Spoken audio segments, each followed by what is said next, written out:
Tyler Reddick here from 2311 Racing. Victory Lane?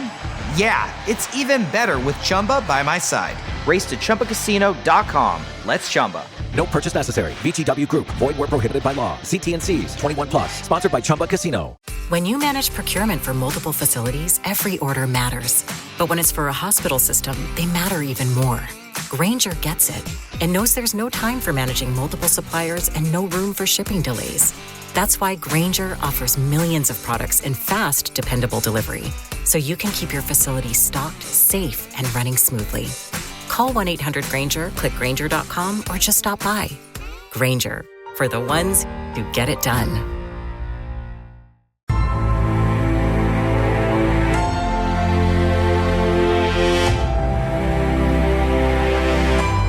There are heroes and there are legends. Heroes come and go. Legends never die. We usually say that you cannot become a legend before death. These are living legends. If the legends fall silent, who will teach the children of our ways? Sun Coaches Podcast, Season 5, brought to you by Titan Sensor, is proud to present The Legends.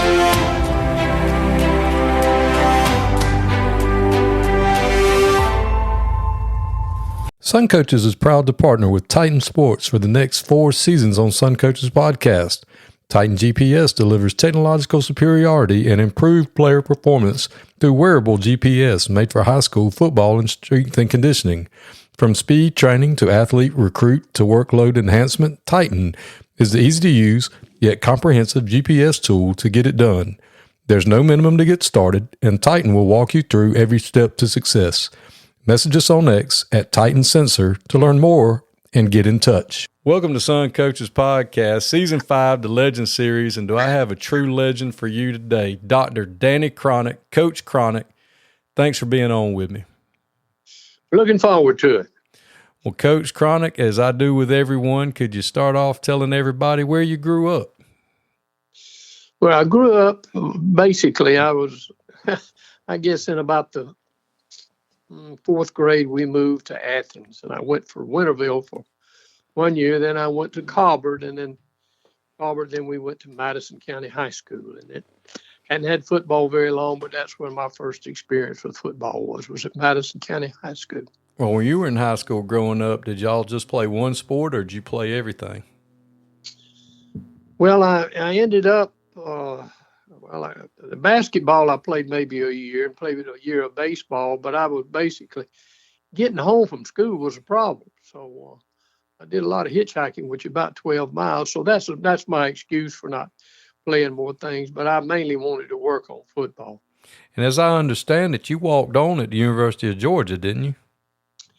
I did. That was Coach Dooley's first team in 1964. And I need to tell a story kind of leading up to that. Furman is not that far away Greenville's not that far away from Athens. I had gone up to Furman to try out, and Daddy asked me coming back what I thought about it. I said, Daddy, I kind of liked it, and they offered me a half scholarship. He said, well, what's it going to cost? I said, it's going to cost $2,000. And he said, He said, what's it going to cost you to go to Georgia? I said, Daddy, I don't know. He said, I know. It's going to cost $65 a quarter. I'll take you and drop you off at school and feed you and house you. I think that's the best thing to do here. So from there, I walked on as a freshman on Coach Dooley's first team, and it was a heck of an experience. So what position did you play when you walked on? I played quarterback in high school, but probably after a week or two, the ligaments were torn in my thumb. And so I moved to running back. And then wasn't too long into spring practice till I dislocated my big toe. I got something called turf toe. And I wasn't fast enough already because I wasn't very big. So that kind of, I was target practice for a while. But my neck got pretty big. I got a big old neck, and my waist dropped down to about 26 or 27. So I was funny looking at that point in time. Well, what did you go to college to be a high school teacher and coach, or did you go to do something else and wander off into the wrong line? I really wanted just to play football. I wished I'd been good enough. But if I couldn't play, and then I wanted to coach. So after graduation, and then I went on and got my master's and was a grad assist there in the PE department. Then I was in service. I went in the Army. I had through ROTC, and then that turned out to be a good experience. So my time at Georgia, I was close to Athens, we weren't but about 8 miles away.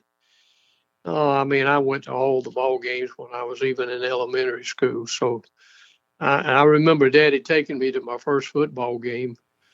It was when Georgia played Georgia Tech, and Coach Butts had given Daddy some tickets on the 50-yard line. And that was my first football game. And they knocked the fire out of one another. The field was painted green. I think the horticulture department did that then. And they had Toppy Van, I think, was a quarterback for Tech. And I can't remember who all the people were now, but I think Johnny Carson may have been playing for Georgia. And he punted the ball, and it didn't come down. So there were a lot of things going on there that caught my imagination, and I knew I really loved football from then on. Yeah, I imagine you were Bulldog born and Bulldog bred from that point on. Well, when we moved away from Athens when I was in the third grade, I was a Georgia Tech fan. But that didn't fit real well where I went to elementary school, so I had to change. So what was your first, in the military, what was your job in the military? Did you have like a specialist, or did you have a specialty you did, or were you just a infantry guy, or? Well, it turned out great. My mother thought that I was being shipped to Vietnam, but locally, what helped me a lot is it turned out that I was on Okinawa, and I was a special services officer. Now, that was the one in charge of all the recreation and all the parks and the theaters and golf courses and all that. Boy, that fit in with me just great. And we had inter-service football, and we'd have 10, 15, 20,000 folks at a game. And we would be playing. They had one other Army team on the island, and they were the loggers. And then we had 2 Air Force teams. That was Kadena and Naha. And then we had 2 Marine teams. And it was physical. It was physical. You had folks that had played pro ball, and you had some that had just been good high school players. But I enjoyed that time. So when you got done with the service, did you go right into teaching, or did you keep coaching at the college level? What was your first job after that? My first job was at Cherokee High School in Canton, Georgia. And I'm trying to remember, John Stone was the head coach the first year. And the second year, Bobby Pate came, and that kind of got me started. And then he played non-region, and when I became the head coach the next year, and we went back into the region, and it was a bit of a struggle. I learned a lot about what not to do, but that was my first experience. But I really enjoyed Canton and the Cherokee County. That was good. How long were you the head coach there how old were you when you got there? I'm sorry, I'm jumping all around. How old were you when you were the first named the head coach? 26 or 27. Mm. So, and that was a challenge. That was a challenge. We weren't very good, but we got a lot better each year. And I'm trying to remember now. I think I was a head coach there for 4 years. I'm thinking I'm not pulling that up right now. Okay. But then from there we went to Middle Tennessee State, where I coached and worked on my doctorate. Oh, okay. So at Middle Tennessee State, was Coach Pate there, or he'd already gone to West Georgia at that time? No, he hadn't been there. My first one there was I'm trying to remember the head coach there. Well, that's okay. Ben Hurt was a head coach, and then Boots Donnelly became the head coach at Middle Tennessee State. At Middle Tennessee State. Now, I learned the most on Boots' staff. That was quite a learning experience right there. And what did you coach there? The running backs, coached the running backs there. And you got your doctorate. And I finished the coursework. It took me 2 or 3 more years to finish that dissertation, but that turned out to be one of the best things I've done. I've been able to draw that salary for a long time, and I was drawing GI Bill money too. So all that worked together for me. So after Middle Tennessee State, where did you end up going? Became the head coach at LaGrange. At LaGrange. That was in 1980, I believe, or right around there, 70. You were after Coach Hightower. Yes. You're right. It was 1980. And I love LaGrange. That was just, it was a challenge the first year. I think we won 5 games the first year. But after that, we got a little better. Those boys would get after you. I enjoyed those teams. They were great. Yeah, and I believe you were at LaGrange for 3 or 4 years and then had an opportunity to go back to college. That's right. I went to West Georgia with Bobby Pate, and I'd coached for Bobby Pate already earlier at Cherokee. But we worked with Bobby there for, I think we just had 1 year, and then Bobby took the head job at Hartwell, and I'm trying to remember where I went from there. I didn't get the head job, so. I'm thinking maybe I know what I did. I sold real estate. No, I worked selling real estate for a year. I sold very little of the real estate for a year or so. And then I took the job at Forsyth County High School. I think I'm telling you right there. At Forsyth County High School. And that's when it was a one school system then, wasn't it? Yes, but while I was there, after my second year, they opened up South Forsyth, and I lost a lot of players. So I'm trying to remember. It was tough too, getting that situation situated.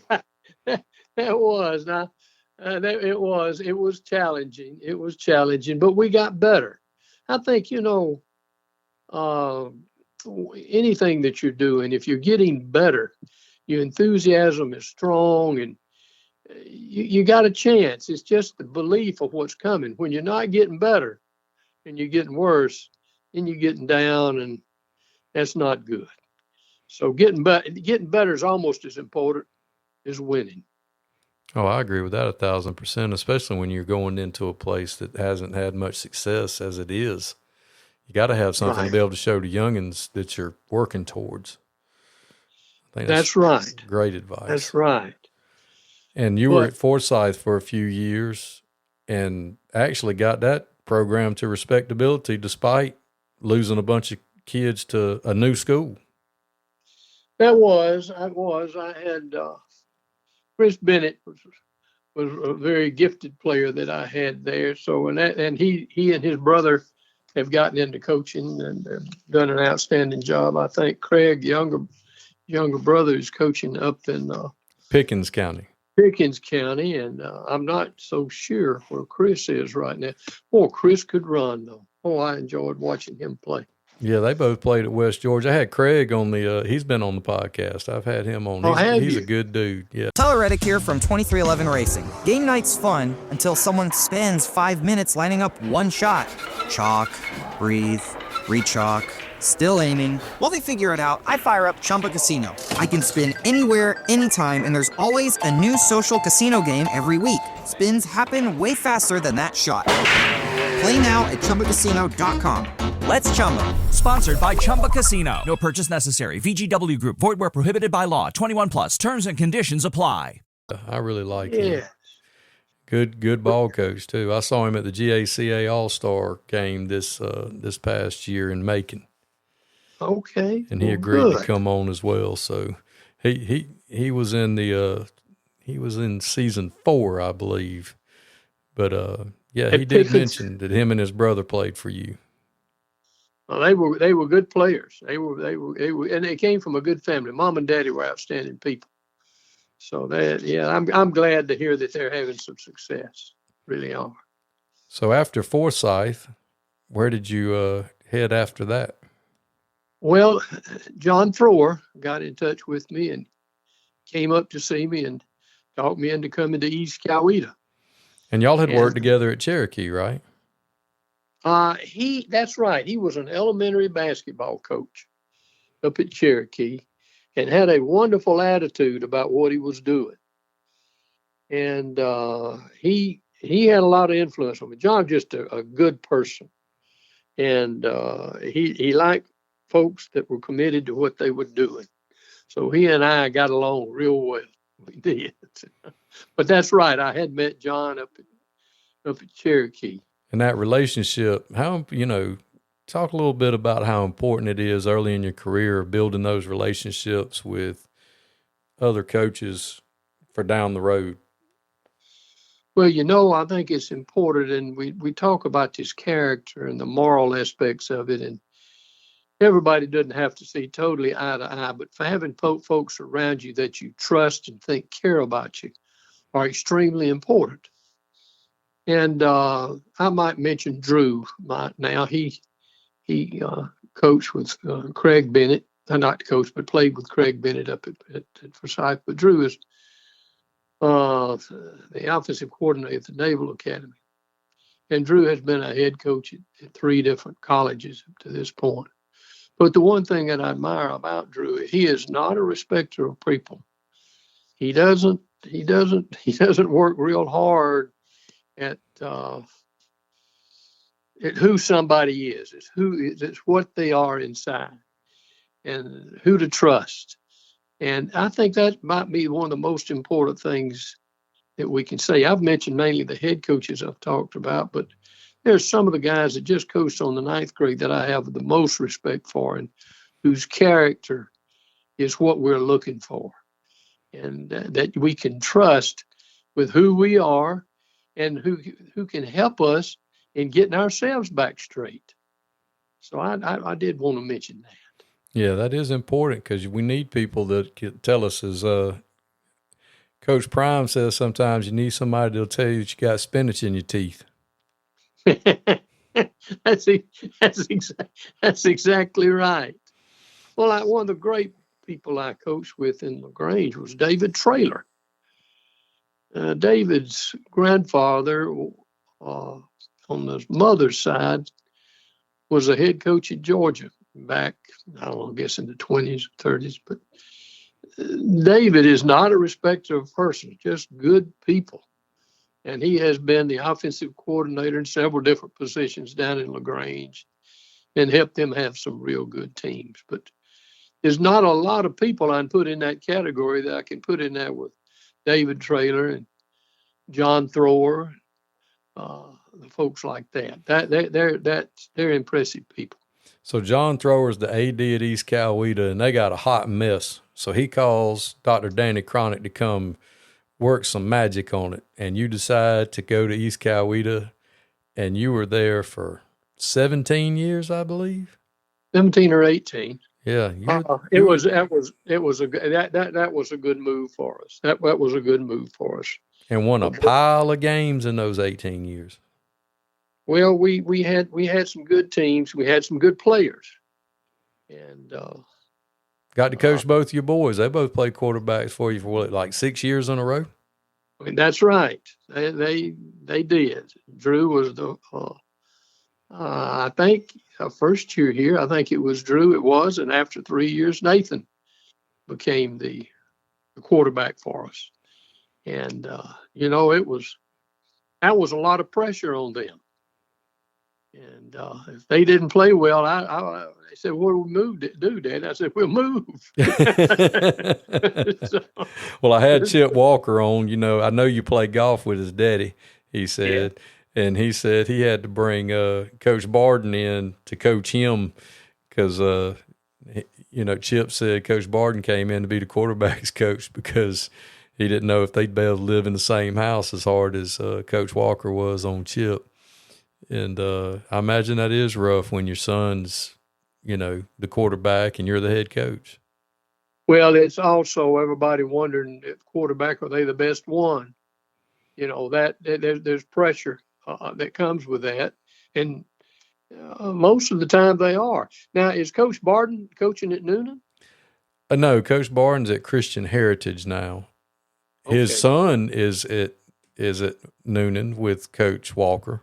Okay. All right. Well, all right. That's good. Frank was my quarterback when I was coaching at West Georgia.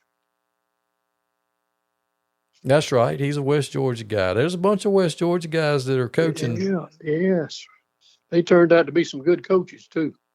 Well, they had good mentors like you. They didn't have no choice. So the years of East Coweta, when you get in there and you get it going, and I mean, y'all had some good years. I remember one year, I can't remember if it was Dome or y'all won the region championship. I can't remember what it was, but I saw you on TV or something, and you would promise the kids you would shave your head if y'all won. You remember that, Coach? I sure do. And you sure shaved your head.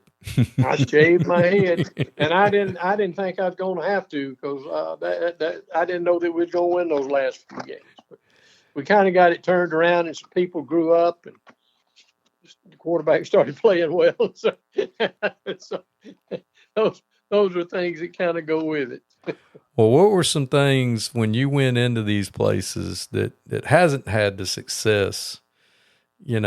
Like when you got to LaGrange, they had a pile of success in the 60s and early 70s, but they'd had a little lull. And then, Forsyth, you went there and they hadn't been doing great. And same thing, had you get Cherokee rolling. Same thing with East Coweta, you got them way beyond respectable. When you got there, what did you think? What was the first thing you thought, all right, I got to do this first? Well, the first thing you got to do is hire good coaches. And a lot of that, in fact, I wrote my dissertation on the teaching fields of Georgia high school coaches.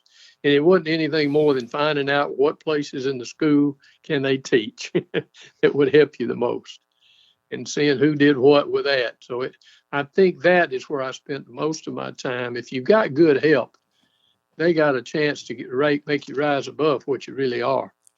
So I think that's number one, is getting good coaches to go with you. But that also means that the administration has got to be working with you.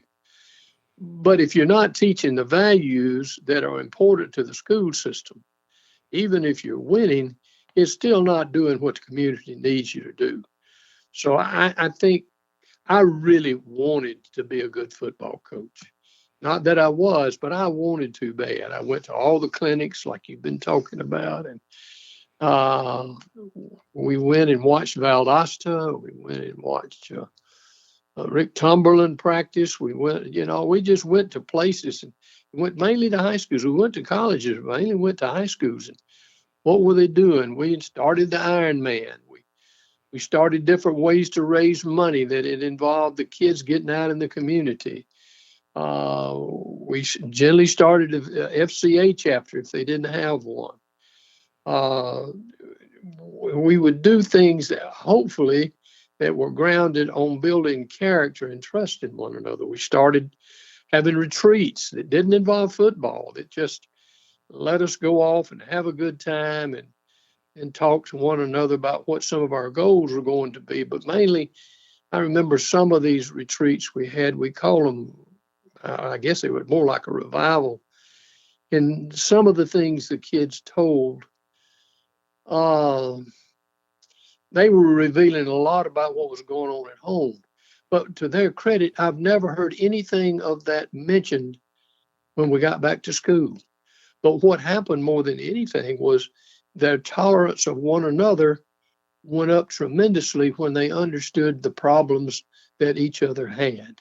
That was one of the best things we ever did. Oh, that's awesome. I was also told that you were one of the first. I know you were one of the first with Iron Man, but I was also told, John's little brother David told me, that you were one of the first people ever to, when you put a program together at LaGrange, the players took pictures with the family. Yes. For the program, that it was a way to get everybody involved. That's pretty innovative in 1980. Well, no, I felt like, and it let me meet the folks. And it also, in 1980, race was a bigger deal than it is right now. And that let all of them be on the cover together. That I felt good about. I did feel good about that. It really helps bring a community together, doesn't it? I mean, Yes. just getting the families involved, and because everybody gets behind football. They don't care. They don't care. All they care about is winning. And I also heard that you started the Cowboys look, the classic LaGrange star. Is that true? Well, now Coach Honeycutt had been the show enough coach down there before Jimmy Hightower got there. And Coach Honeycutt we still had all those high top shoes with the long cleats on them. And they let me buy new uniforms for them. And we spent a lot of time trying to figure out something that they were excited about. In fact, during spring practice, we'd get some more shoulder pads in one day. We get some more shoes in another day. We get some more practice pads. And that kept them coming back to practice till you could at least, at that time, spring practice was a month.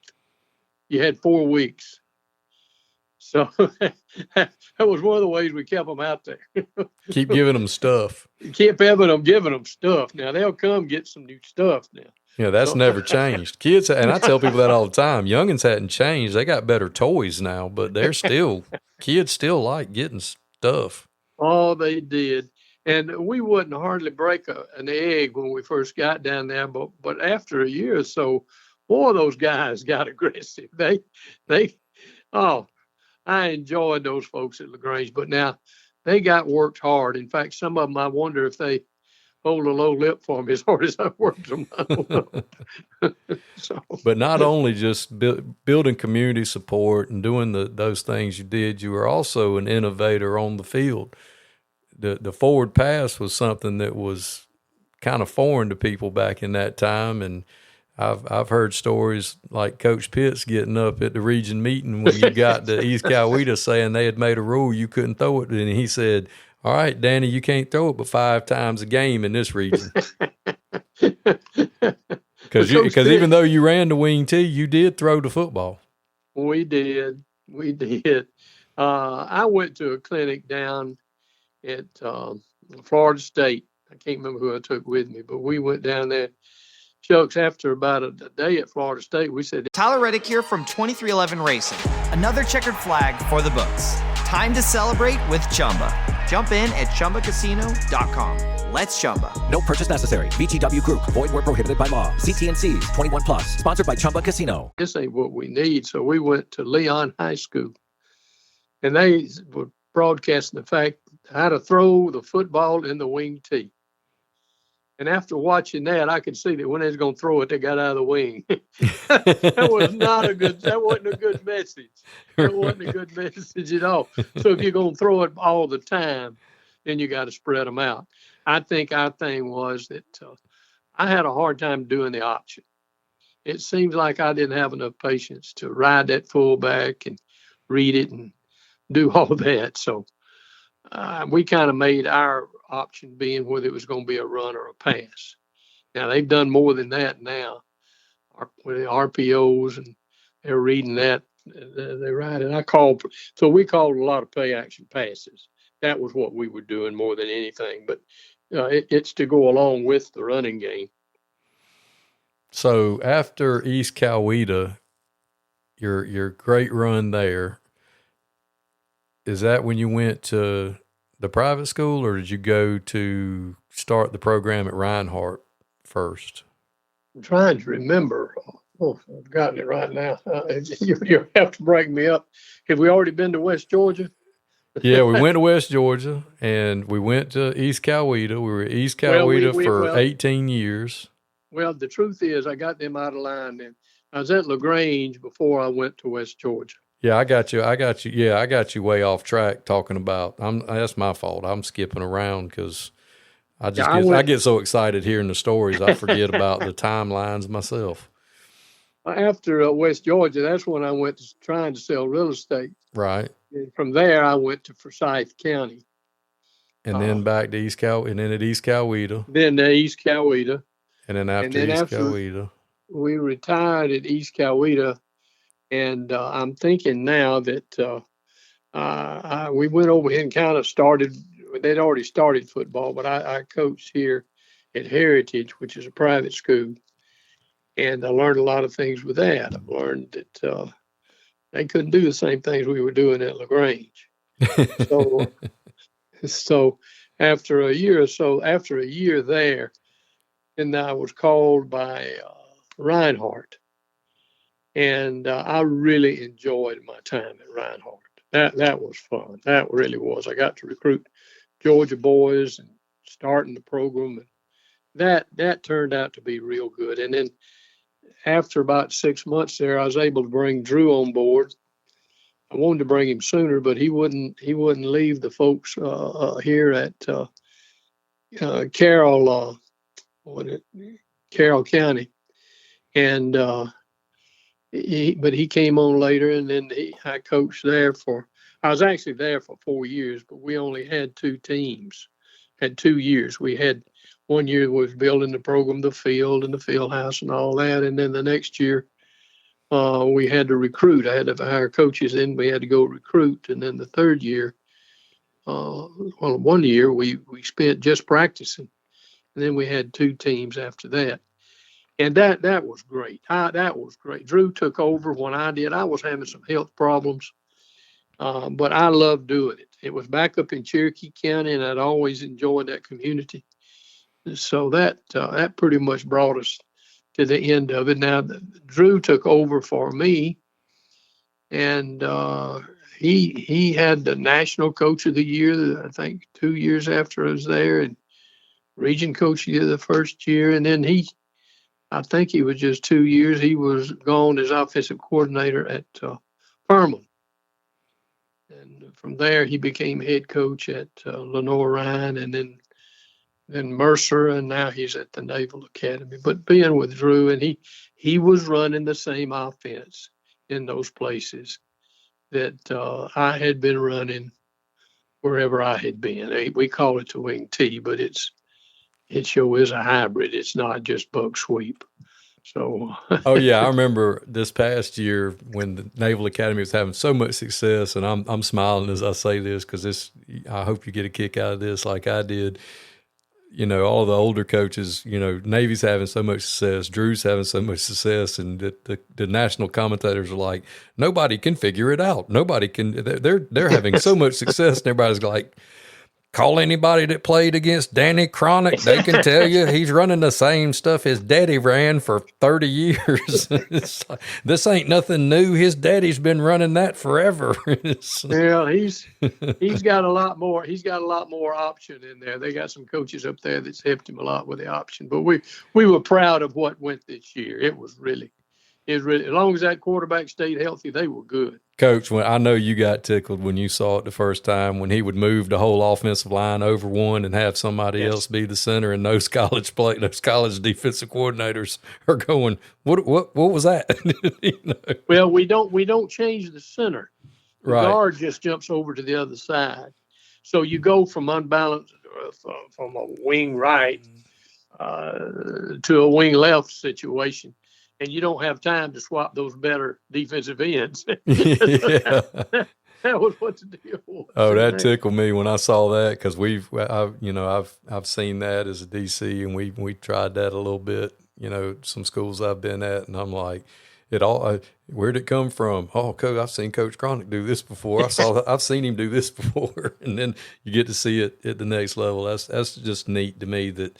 And it's got to be gratifying for you. I mean, you got one son that's a lawyer, and then you got one that's a successful college coach. And I know that was a lot of fun for you getting to work with your son. And I mean, that's every dad's dream, right? You coached them, you got to coach them, and then you got to coach with them. Well, Drew, as you know, went on and played at Georgia, and Nathan played quarterback at Valdosta State. So, yeah, I'm glad that they were talented enough to play for us. It would have made a problem if they hadn't been. So, no, that was fine. And my daughter, I need to mention Lydia. She teaches pharmacology at Mercer in Atlanta. So we're proud of her. Well, that's So, fantastic. Y'all, where'd they get all that intelligence from, Coach? I mean, most you of the do have a time- doctorate, but The mama did that. A coach you can't marry above himself he's going to struggle. that's right. We all outkick our coverage, don't we? That's exactly right. And Exactly. Ronnie Parsons, when he coached Biff and them in high school, I don't know if you remember Coach Ronnie Parsons, but he said that somebody asked him one time, they said, why are you playing Biff Parson at quarterback? He said, because I'm sleeping with his mama.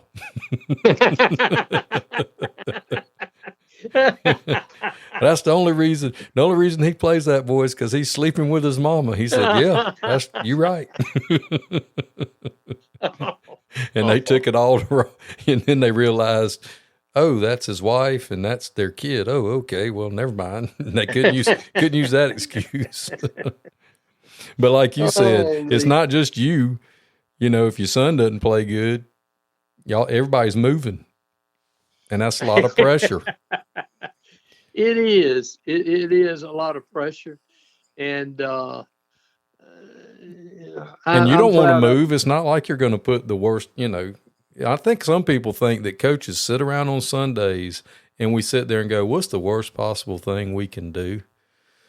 You know how some people act in the stands. It makes you wonder sometimes. Do they think we'd put the worst ones out there and call the worst plays we can come up with? I need to offer this up too. I was finishing up my doctorate up at Middle Tennessee State, and had gone up there, and they have the TSSAA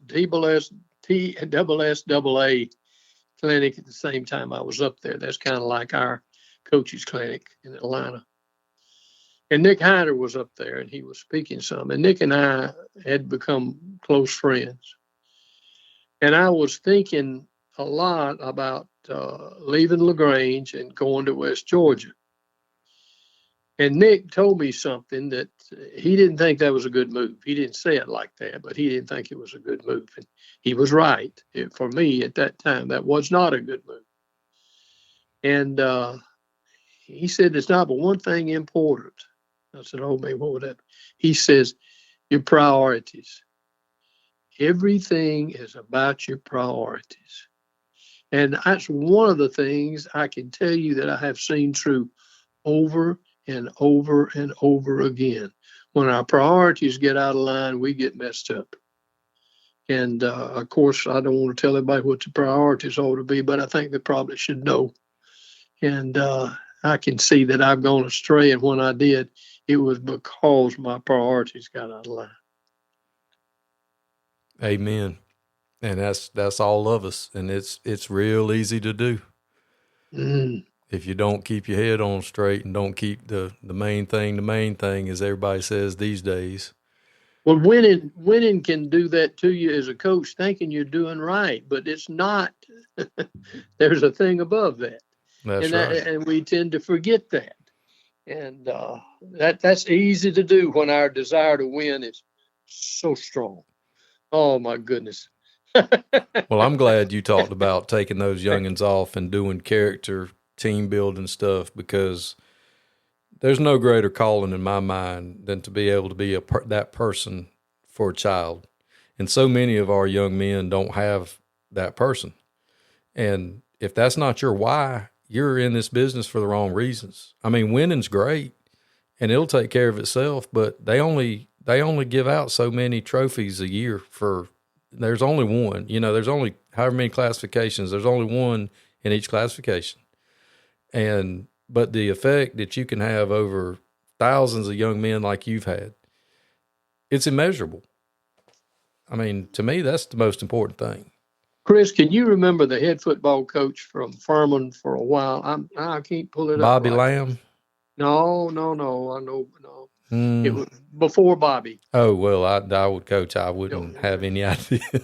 But he had a brother that was also the head coach at Wofford. And I can't, for some reason, I can't remember. He was been a high school coach for a while, but I can't pull up his name right now. In 5 minutes from now, it'll come up. But his brother's name was Steve, and he we went up to a clinic, and he put Steve and I in the same room, and while the camp was going on. And as we were sitting there talking one night, he says, "Do you know what the most important thing about your team is?" I said, "I guess talent." And he said, "No, they need to like one another." And that's where the idea of these retreats came from. He says the more they know about one another, the more their tolerance level will go up for one another, and the better your team is going to be. So that's where all that came from. Was it Bobby Johnson? No. Jimmy Satterfield? Yes, Jimmy Satterfield. Coach, I had to pull it up on Google. Steve Satterfield was his brother that was a coach at Wofford. But I have remembered that, and I believe in that.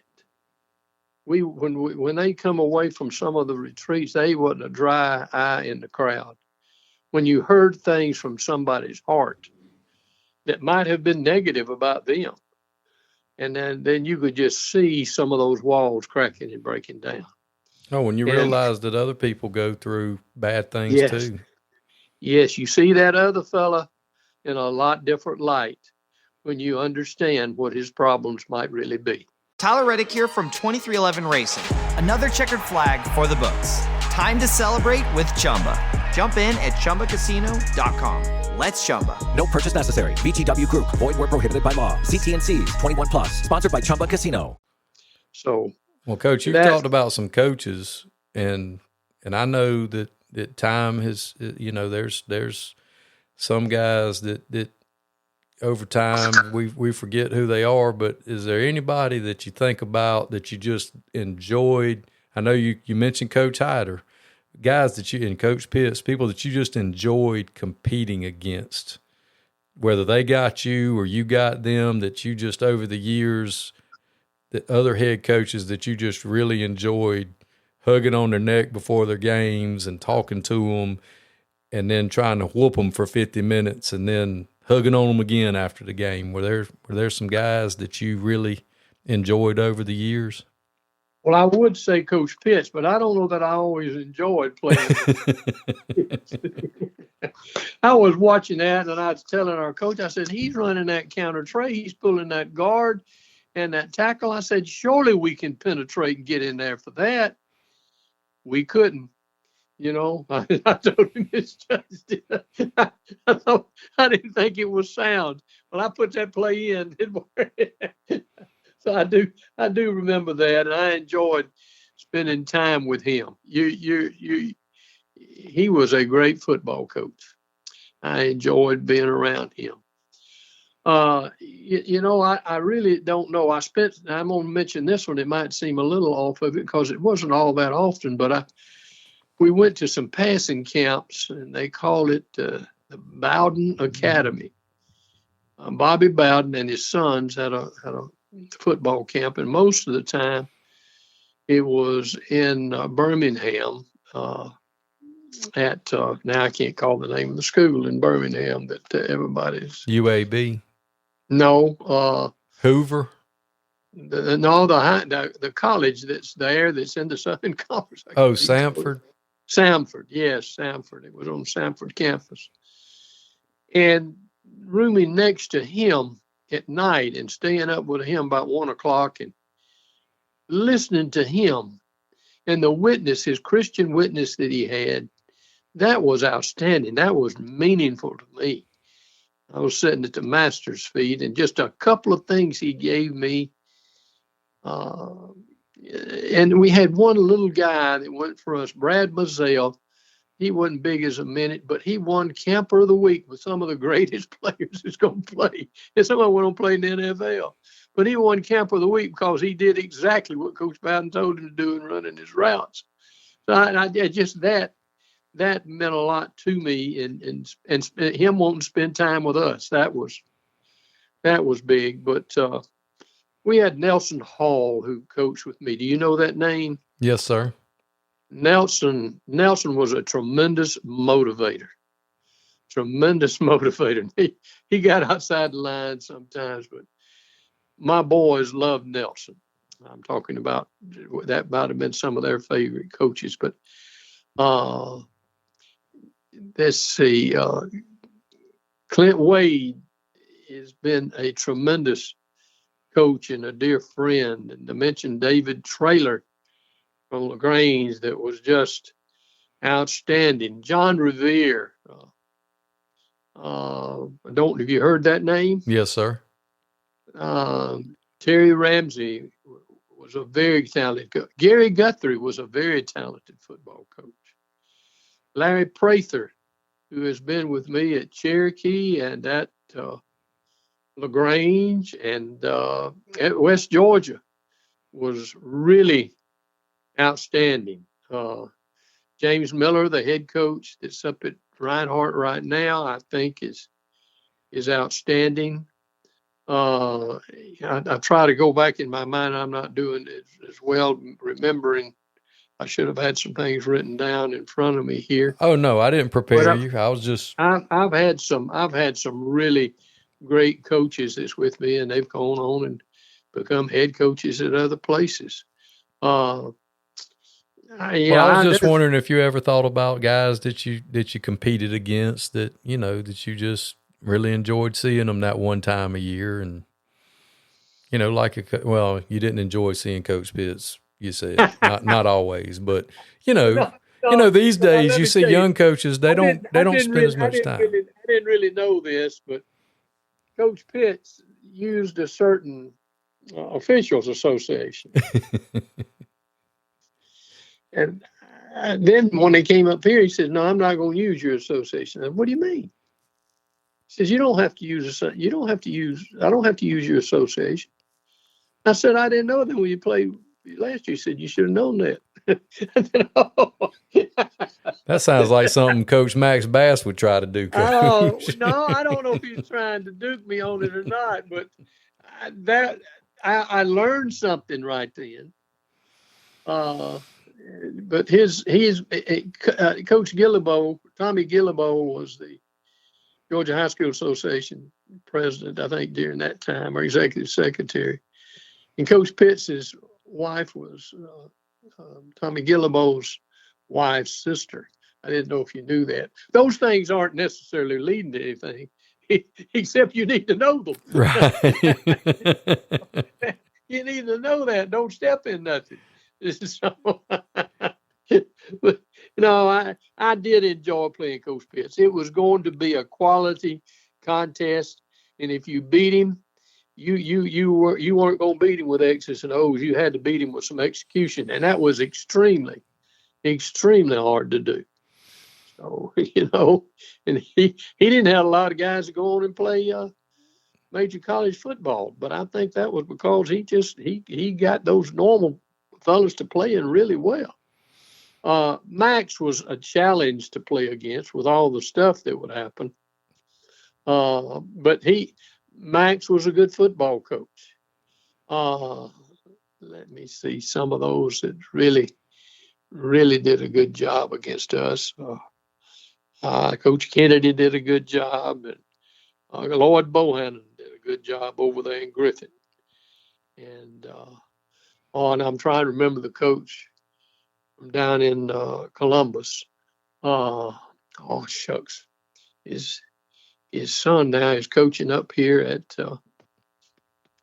now I can't call names. I'm sorry. No, that's Coach. That's fine. There's so many of them. When you've coached as long as you have, you definitely, it's hard to keep up with all those guys. It's just, I'm just trying to make the tie between how a lot of times these days, younger coaches don't spend as much time fellowshipping because we don't have film swap anymore where you're meeting at the McDonald's or the gas station, and they don't sit out on the 50-yard line, and there's just isn't the same fellowship and camaraderie. One person I became very good friends with is Coach Lofton, Coach Jim Lofton. I don't know if you know all the places he coached at or not, but he was outstanding, an outstanding football coach. I think North Hall, he was at North Hall, he was at Jefferson, and he coached a little bit in Alabama. He died not that long ago. He was roommates with Coach Dooley at Auburn.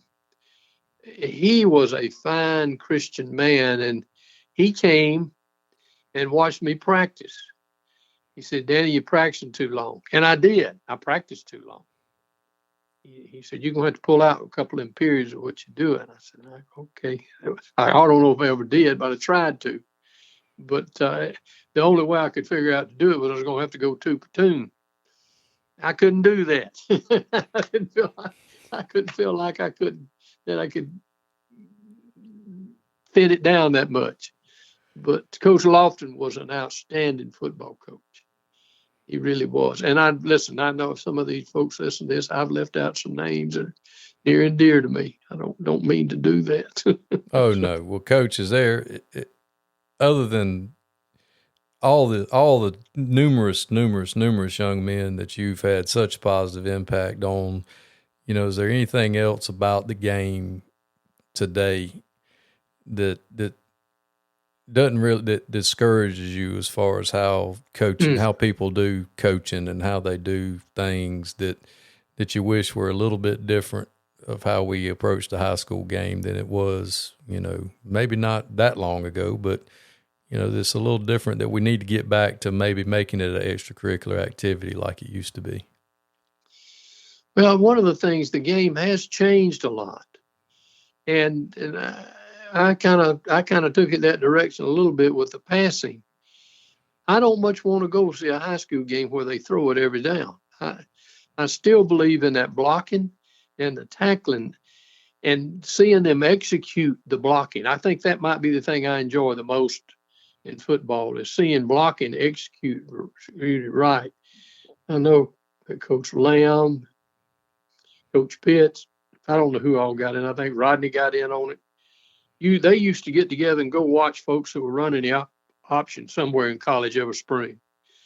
And I think they had a tremendous appreciation of blocking. And Coach Pitts didn't like this where you couldn't block below the waist on the outside. I don't either. I don't know that we ever had anybody got hurt blocking below the waist on the corner. That might have happened.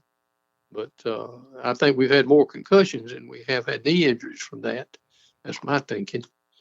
And I know that Drew up at the Naval Academy, they're having to change your things up a good bit too, because you send a little 175-pound guy to block a 235-pound outside linebacker, and you got to meet him chest up. That's hard to do. So I don't like that part of the way that it's going. That I'm talking about just the basic things, and that coaches can kind of control that. I don't think any of us like the fact that we've got the NIL and is it NIL or NIV? NIL. And then you've got the portal. Navy, I might mention, hadn't lost anybody in the portal, and they can lose them up until they get to be juniors. When they get to be juniors, they gotta finish up and serve or pay a great deal of money on what the education's cost. I think people are pulling for the service academies because they can't pull up and change. And the game was instituted because of the character traits they thought that was inherent in it. And it became more of a favorite, and the alumni want us to win. But I'm not too fired up about what's going on with this swapping schools and lack of commitment to what you're going to do. I like the fact that you can, if you get behind somebody that is going to be a quarterback, you can go somewhere else and maybe get a better shot. I'm not totally against that. But the general wholesale thing where they're swapping 3 and 4 times, I think education may be slipping on it just a little bit. So that's my thought, but I'm not smart enough to know what's going to be going on. I still love to watch them play. Well, Coach, you've gotten to watch them play for years and years, and I hope you continue to get to do so. And I sure am blessed to have been able to spend this hour with you and have you share your story with us. And I greatly appreciate you coming on and doing that with us. Well, thank you. Thank you. I appreciate it, Chris. I'm sorry for some of the folks that I left out. And they'll come to me when I sit down to supper in a little while. Coach, I sure do appreciate you being on with us. Tyler Reddick here from 2311 Racing. Victory Lane? Yeah, it's even better with Chumba by my side. Race to ChumbaCasino.com. Let's Chumba. No purchase necessary. VGW Group. Void where prohibited by law. See T&Cs. 21 plus. Sponsored by Chumba Casino. When you manage procurement for multiple facilities, every order matters. But when it's for a hospital system, they matter even more. Grainger gets it and knows there's no time for managing multiple suppliers and no room for shipping delays. That's why Grainger offers millions of products in fast, dependable delivery, so you can keep your facility stocked, safe, and running smoothly. Call 1-800-GRAINGER, click Grainger.com, or just stop by. Grainger, for the ones who get it done.